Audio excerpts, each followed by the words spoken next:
ಯಾರು ತಗೋತಾ ಇಲ್ವಾ? ಎಲ್ಲ ತಗೋತಾ ಹೋಗ್ತಾನೆ. ಉಡುಪಿ ಎಷ್ಟು ಅಂತ ಲಕ್ಷ್ಮಿ ಹೇಳ್ತಾರೆ, ಲಕ್ಷ್ಮಿ ಅಲ್ಲಿ ಇನ್ಚಾರ್ಜ್ ಮಿನಿಸ್ಟರ್. ನೀವು ಹೋಗಿ ಅವ್ರದ್ದು ಮಾತಾಡಿ, ತಾಯಿ, ಅಕ್ಕ, ಸೋದರಿ, ನೀನು ಬಸ್ಸಲ್ಲಿ ಫ್ರೀಯಾಗಿ ಓಡಾಡ್ತಾ ಇದೀಯ, ನೀನು 2,000 ತಗೋತಾ ಇದೀಯ, ನಿನ್ಗೆ ಮನೇಲಿ ಫ್ರೀಯಾಗಿ ಕರೆಂಟ್ ಕೊಡ್ತಾ ಇದ್ದೀವಿ, ನಿನ್ ಮಗನ್ ದುಡ್ಡು ಕೊಡ್ತಾ ಇದ್ದೀವಿ, 10 kg ಅಕ್ಕಿ ಕೊಡ್ತಾ ಇದ್ದೀವಿ. ಯಾರು ಕೊಡ್ತು? ಆ ಪಕ್ಷ ಉಳಿದಾನೆ ನಿನ್ಗೆಲ್ಲ ಸಿಗುದು. ಆ ಪಕ್ಷ ಉಳಿಲ್ಲ ನಿನ್ಗೆ ಎಲ್ಲಿ ಸಿಗ್ತದೆ?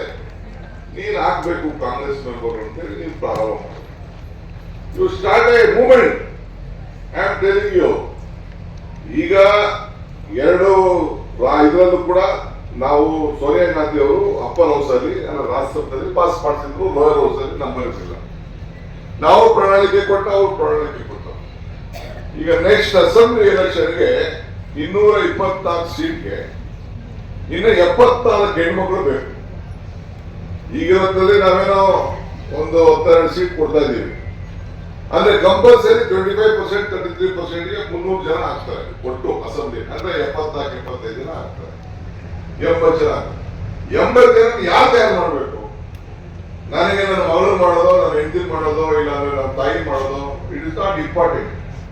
ನಿಮ್ಮಂತವ್ರು ಈಗ ತಯಾರಾಗಬೇಕು. ಅದಕ್ಕೆ ಆಗ ಮಾತ್ರ ಹೆಣ್ಮಕ್ಳಿಗೆ ನಾವು ಶಕ್ತಿ ಕೊಡಬೇಕಾಗ್ತದೆ. ಅದನ್ನ ತಾವು ಈ ಸಂದರ್ಭದಲ್ಲಿ ತಾವು ಆಲೋಚನೆ ಮಾಡಬೇಕು. ಇದಕ್ಕೆ ತಯಾರು ಮಾಡಬೇಕು. ಹೇಗೆ ತಯಾರು ಮಾಡ್ತೀರಿ? ಅದಕ್ಕೆ ನಾನು ಹೇಳಿದೆ, ಪ್ರತಿಯೊಂದು ಪ್ರಾರಂಭ ಮಾಡೋದು. ಒಂದೇ ದಿನಕ್ಕೆ ಯಾವ ಗಿಡನೂ ಇದು ಮರ ಆಗೋದಿಲ್ಲ, ಹಣ್ಣು ಬಿಟ್ಬಿಡುದಿಲ್ಲ. ಅದಕ್ಕೆಲ್ಲ ಟೈಮ್ ಬೇಕು. ಸೊ ಅದಕ್ಕೆ ನಾನು ಆಯ್ಕೆ ಅಂತ ನಾನು ಶುರು ಮಾಡಿದ್ದು. ಮುಂದಕ್ಕೆ ಭವಿಷ್ಯಕ್ಕೋಸ್ಕರ ಈ ಸಂದರ್ಭದಲ್ಲಿ ನಿಮ್ನೆಲ್ಲ ನಾಯಕತ್ವ ಗುಣವನ್ನ ಹೊಂದಿಸ್ಬೇಕು. ಈ ಪ್ರಾರಂಭ ಮಾಡಿದಿರಿ. ಇವತ್ತು ಹಬ್ಬ, ದಿನಾಚರಣೆ ಹಬ್ಬ ತಾನೆ ಇದು. ಫೆಸ್ಟಿವಲ್. ಫೆಸ್ಟಿವಲ್ ಅಂದ್ರೆ ಯಾರು ಹೋಗ್ಬೇಕು? ನಾನು ಒಬ್ಬನೇ ಬಟ್ಟೆ ಹಾಕೊಂಡು ಬ್ಯಾಗ್ ಇಟ್ಕೊಂಡು ಹೊಂಟೋಗಿ ಆಯ್ತದ? 10 ಜನ ಕರ್ಕೊಂಡ್ಬೇಕು.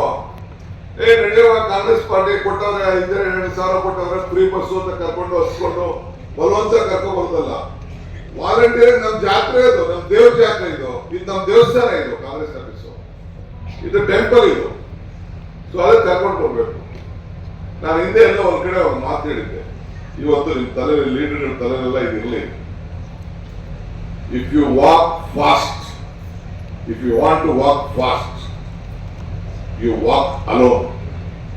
If you want to walk far, walk together. ಅಂದ್ರೆ ನೀವು ಬಹಳ ದೂರಕ್ಕೆ ಡೆಸ್ಟಿನೇಷನ್ ತಲುಪಬೇಕು ಅಂದ್ರೆ ಒಬ್ಬರೇ ನೀವು ನಡೆದ್ರೆ ಬಹಳ ಸ್ಪೀಡ್ ಆಗಿ ನಡೆದ್ಬಿಡ್ಬೋದು. ನೀವು ದೂರ ನಡಿಬೇಕು ಅಂದ್ರೆ, ಈಗ ನಾವು ಪಾದಯಾತ್ರೆ ಮಾಡಿದ್ವಲ್ಲ, ಒಬ್ಬರೇ ಆದ್ರೆ ಪಾದಯಾತ್ರೆ ಮಾಡಕ್ಕಾಯ್ತಿದ್ದ? 10 ಜನ ಇದ್ದಕ್ಕೆ ತಾನೇ ಕುಂಡ್ಕೊಂಡು ಪಡ್ಕೊಂಡು ಏನೋ ಮಾಡ್ಕೊಂಡು ತಂದು ಬೆಂಗಳೂರು ಗಂಟ ನೀರು ಬೇಕು, ನಮ್ಮ ನೀರು ನಮ್ಮ ಹಕ್ಕು, ನಮ್ಮ ನೀರು ನಮ್ಮ ಹಕ್ಕು ಅಂತೇಳಿ ಬಂದು ರಾಹುಲ್ ಗಾಂಧಿ ಅವರು ಕೂಡ ಕನ್ಯಾಕುಮಾರಿಯಿಂದ ಕಾಶ್ಮೀರರು ಕೂಡ ಅವರು ಕೂಡ ನಡೆದ್ರು. ಎಲ್ಲ ಮೂವ್ಮೆಂಟ್ ಎಲ್ಲ ನೋಡಿದ್ರು ನೀವೆಲ್ಲ. ಸೊ ಜೊತೆಗಿದ್ದಾಗ ಹೆಜ್ಜೆ ಹಾಕ್ಬೇಕು. ಹೆಜ್ಜೆ ಹಾಕು ಅಂತೇಳಿ ಕೊನೆಗೆ ಹೆಜ್ಜೆ ಹಾಕ್ಬೇಕು. ಹಂಗೆ ನೀವು ಯಾರೇ ಆಗ್ಲಿ, ನಾನು ಅವ್ರು ಬಂದ್ಬಿಟ್ರೆ ಹೆಂಗೋ, ಇವ್ರು ಬಂದ್ಬಿಟ್ರೆ ಹೆಂಗೋ, ನಮ್ಗೆ ಸಿಗಿಲ್ದೆ ಹೋಗೋದಾಗೋಯ್ತದೋ, ನಿಮ್ ಮನೆ ಬರ ಯಾರು ತಪ್ಸಕ್ ಸಾಧ್ಯ ಇಲ್ಲ. ಯಾವ್ದೋ ರಿಸರ್ವೇಶನ್, ಯಾವ್ದೋ ಸಂದರ್ಭದಲ್ಲಿ ಏನೋ ಯಾರ ಕೇಳು ತಪ್ಸಕ್ಕಾಗಲ್ಲ. ಹೀರೋಗಳು 0 ಆಗೋಯ್ತದೆ, 0. ಆದ್ರೆ ಎಲ್ಲಿ ಶ್ರಮ ಇದೆಯೋ ಅಲ್ಲಿ ಫಲ ಇದೆ, ಎಲ್ಲಿ ಭಕ್ತಿ ಇದೆಯೋ ಅಲ್ಲಿ ಭಗವಂತ ಇದ್ದಾನೆ, ಎಲ್ಲಿ ಮನಸ್ಸು ಇದೆಯೋ ಅಲ್ಲಿ ಮಾರ್ಗ ಇದೆ. ಸೊ ಅದು ನಿಮ್ಮ ತಲೆಯಲ್ಲಿ. ಶ್ರಮ ಪಡಿ, ಸಂಘಟನೆ ಮಾಡಿ. ಇವತ್ತು ದೇಶದ ಉದ್ದಗಲಕ್ಕೂ ಕೂಡ ಈಗ ಮೈಸೂರಿಂದ ಬೆಂಗಳೂರಿಂದ ಮೈಸೂರು ಗಂಟ ಹೋಗ್ತೀರಪ್ಪ, ಒಂದು 20 ಆಂಜನೇಯ ದೇವಸ್ಥಾನ, 20 ಆಂಜನೇಯ ದೇವಸ್ಥಾನ. ರಾಮನ ತಂದೆ ದಶರಥ ಮಹಾರಾಜ, ರಾಮನ ದೇವಸ್ಥಾನ ಇಲ್ಲ, ಆಂಜನೇಯ ದೇವಸ್ಥಾನ ಇದೆ. ಇಲ್ಲಿಂದ ಶುರು ಆಯ್ತದೆ ನೋಡಿ, ಗಾಳಿ ಇಂಜಿನ್ಗಳಿಂದ ಹಿಡಿದು ಅಲ್ಲೆಲ್ಲ ಕೆಂಗೇರಿ ಹಿಡಿದು ತಿರ್ಗಾ ಬಿಡಿದಿ ಕೆಂಗಲ್ಲು ತಿರ್ಗಾ ಅಲ್ಲೆಲ್ಲ. ಯಾಕೆ? ರಾಮನ ಬಂಟ ಆಂಜನೇಯ, ರಾಮನ ಬಂಟ ಆಂಜನೇಯ. ಆಂಜನೇಯ ಯಾರು ಅಂದ್ರೆ ಒಬ್ಬ ಸಮಾಜ ಸೇವಕ. ಅವನು ಸಮಾಜದಲ್ಲಿ ಯಾರು ಸೇವೆ ಮಾಡ್ತಾರೆ ಸಮಾಜ ಅವ್ರನ್ನ ಗುರುಸ್ತದೆ. ವೆರಿ ಸಿಂಪಲ್ ಲಾಜಿಕ್ ಇದು. ಹಂಗೆ ನೀವು ಈ ಸಂದರ್ಭದಲ್ಲಿ ತ್ಯಾಗದ ಮನೋಭಾವ ಎಲ್ಲ ಮಾಡ್ಕೊಂಡು ಹೋಗಿ ಅಂತೇಳಿ. ಹೆಣ್ಮಗಳೇ ಒಂದು ತ್ಯಾಗಿ, ಅದರಲ್ಲಿ ಅನುಮಾನ ಏನಿಲ್ಲ. ನಾನು ಟೆಲಿಂಗ್ ಆನ್ ರೆಕಾರ್ಡ್, ಹೆಣ್ಮಗಳೇ ಒಂದು ತ್ಯಾಗಿ. ನಮ್ಮ ಪಾರ್ಟಿಯಲ್ಲಿ ಲೆಕ್ಕ ಕೊಡಿ, ಬಹಳ ಕಷ್ಟದಲ್ಲಿತ್ತು ಸೋನಿಯಾ ಗಾಂಧಿ ಅವರ ಪರಿಸ್ಥಿತಿ. ಪಾಪ ಅತ್ತೆ ಕಳ್ಕೊಂಡ್ರು, ಗಂಡನ್ ಕಳ್ಕೊಂಡ್ರು, ಎಲ್ಲ ಕಳ್ಕೊಂಡ್ರು.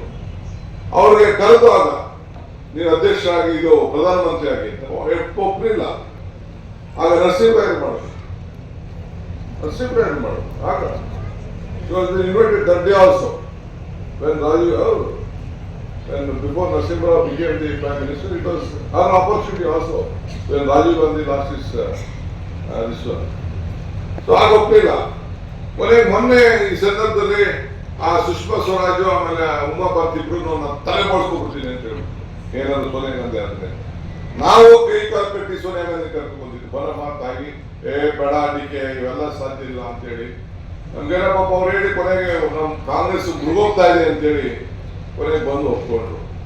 ಸೊ ಅವ್ರ ಲೀಡರ್ಶಿಪ್ ಅಲ್ಲಿ ಮತ್ತೆ ಯುಪಿಎ ಬಂತು. ಎಲ್ಲ ಸಂಸತ್ ಸದಸ್ಯರ ಸೇರಿ ಈ ದೇಶದ ಪ್ರಧಾನಮಂತ್ರಿ ಸ್ಥಾನಕ್ಕೆ ಸೋನಿಯಾ ಗಾಂಧಿ ಆಗ್ಬೇಕು ಅಂತೇಳಿ ತೀರ್ಮಾನ ಮಾಡಿ ಅಬ್ದುಲ್ ಕಲಾಂ ಇಟ್ಕೊಂಡು ಹೋಗಿ ಲೆಟರ್ ಕೊಟ್ಟರು. ಅಬ್ದುಲ್ ಕಲಾಂ ಈ ರಾಷ್ಟ್ರದ ರಾಷ್ಟ್ರಪತಿಗಳು. ಅದಾದ್ಮೇಲೆ ಒಂದಿನ ಆಗಿ ಆ ಹೆಣ್ಣುಮಗಳು ಹೇಳುದು, ನನಗೆ ಈ ದೇಶದ ಪ್ರಧಾನಮಂತ್ರಿ ಸ್ಥಾನ ಬೇಡ, ಈ ದೇಶ ಉದ್ಧಾರ ಆಗಬೇಕು, ಒಬ್ಬ ಆರ್ಥಿಕ ತಜ್ಞ ಒಬ್ಬ ಮನಮೋಹನ್ ಸಿಂಗ್ ಅವ್ರನ್ನ ಈ ದೇಶದ ಪ್ರಧಾನಮಂತ್ರಿ ಸ್ಥಾನನ ನನಗೆ ಬೇಡ ಅಂತೇಳಿ